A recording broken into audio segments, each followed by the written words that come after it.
Thomas the Tank Engine was feeling very happy. His blue coat shone in the sun, he was right on time, and all around his branch line, the countryside seemed prettier than ever before.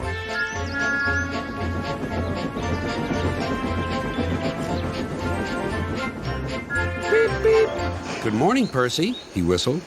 My branch is the pride of the line, wouldn't you agree?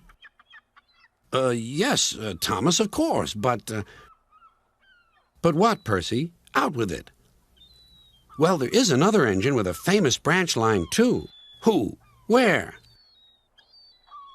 His name's Stepney. He's far away, but Sir Topham Hatt says he may visit us. When?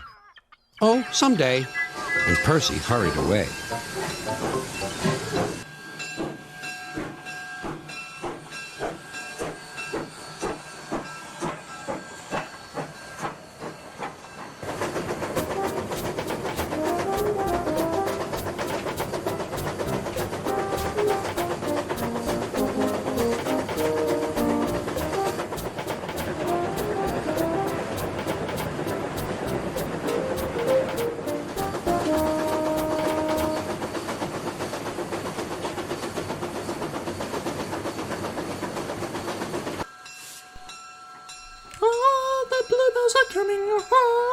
The bluebells are coming, oh.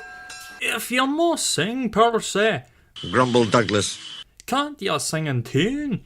Anyway, our song's about Campbells, and mine's about bluebells. Oh, then it's daft. Bluebells are flowers. Flowers can't come, they glue. My song isn't daft. Percy was indignant. It is, then. I can find about bluebells. We've a song called the Bluebells of Scotland. But, said Percy triumphantly, the Bluebells of England are different. They're engines, and one of them's coming with his controller. Didn't you listen? He went on severely, to the fat controller telling us about it? I was away. Oh dear. I couldn't understand it all, but engines on the other railway aren't safe now. Their controllers are cruel. They don't like engines anymore. They put them on cold, damp sidings and then... Percy nearly sobbed. They cut them up. You're right there, agreed Douglas. If I hadn't escaped, I'd have been cut up too. It's all because of yon diesels. They're all devils, he added fiercely. Fair play, Douglas, reminded Percy. Some are nice. Look at Rusty and Daisy. Maybe so, answered Douglas. I'd never trust one myself, but what I cannot understand is all your blather about bluebells. The bluebells are kind people who want to save engines. They've made a place in England called the Bluebell Railway. Engines can escape there and be safe. Like me winning away here? Yes, Percy went on. just like that. If they're old or ill, a fitter makes them well. They can have their own special colours, all the coal and water they need, and pool trains too. That's brought hearing, said Douglas with feeling. The fat controller says Stepney was the first engine to escape there, so he's asked him to visit us and bring his controller. But, objected Douglas, how about yon diesels? Mightn't they catch him on the way? We thought so too, said Percy. but the fat controller says there's no danger of that. Stepney's a match for any diesel. Besides, his controller will take care of him. He's a brave young engine for all that, said Douglas admiringly. Fancy finding his way through all those diesels just to see us. Look! Squeaked Percy. The station's crowded. Silly. How can I look, unless I'd be a corkscrew? Why have they come, though? There's no train. But Percy was wrong. The signal dropped, and from far away an engine whistled. A gleam of yellow shone through the bridge girders. Here he comes, yelled Douglas. Two engines whistled excitedly in welcome.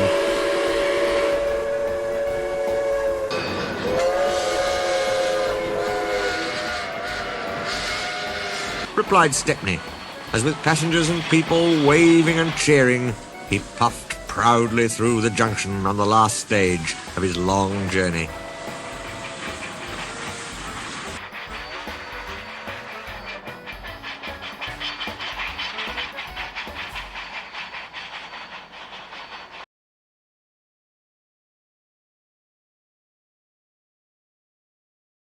So I tried very hard, but I couldn't work properly, and they put me on a siding. I stayed there for days and days. Other engines were there too. I was afraid.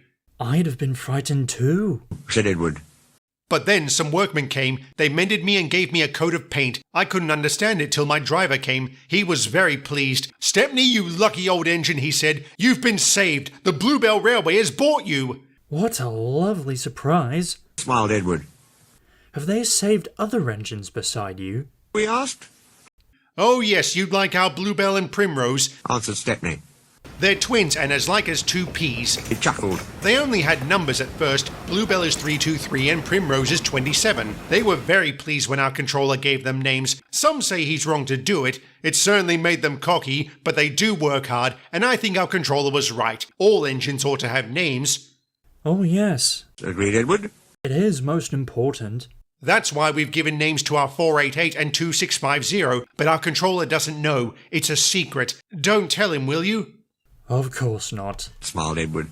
They are both very pleased about it because now they feel part of the family. We call 488 Adams after his designer, you know. He's a lovely engine, a southwestern from Devon. He can stroll away with any load he's given. Cromford, who's 2650, has been pulling trucks up high peaks in Derbyshire. He's tough, is Cromford. He had to be for that job. Captain Baxter's tough too, and rather rude, but he's worked in a quarry, and you know what that does to an engine's language and manners.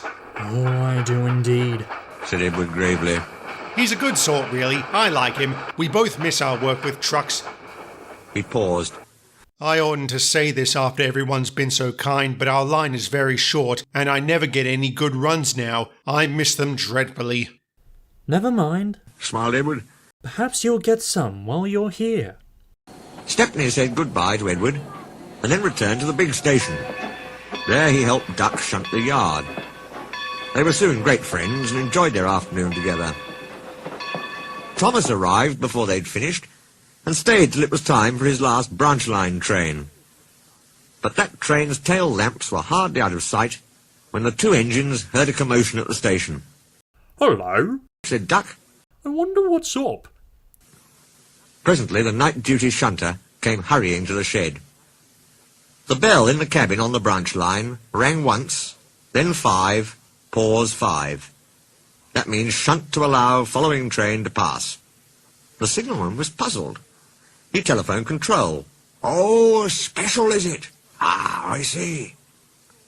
Thomas and his passengers grumbled at being delayed, but there was no help for it. Soon they heard an unfamiliar puffing. Express headlamps swayed and twinkled. Then Stepney, pulling one coach, loomed in the station lights.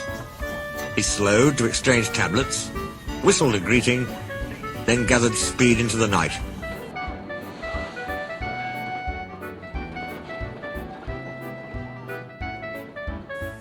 "Well, bust my boiler," said Thomas the tank engine. "Shunted," fumed Thomas next morning. "On my own branch too. It's a disgrace."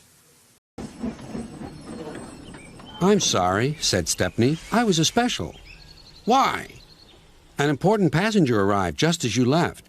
He ordered a special train and Duck let me take it. We had a splendid run, but, finished Thomas, it can make an engine nervous not to know the line.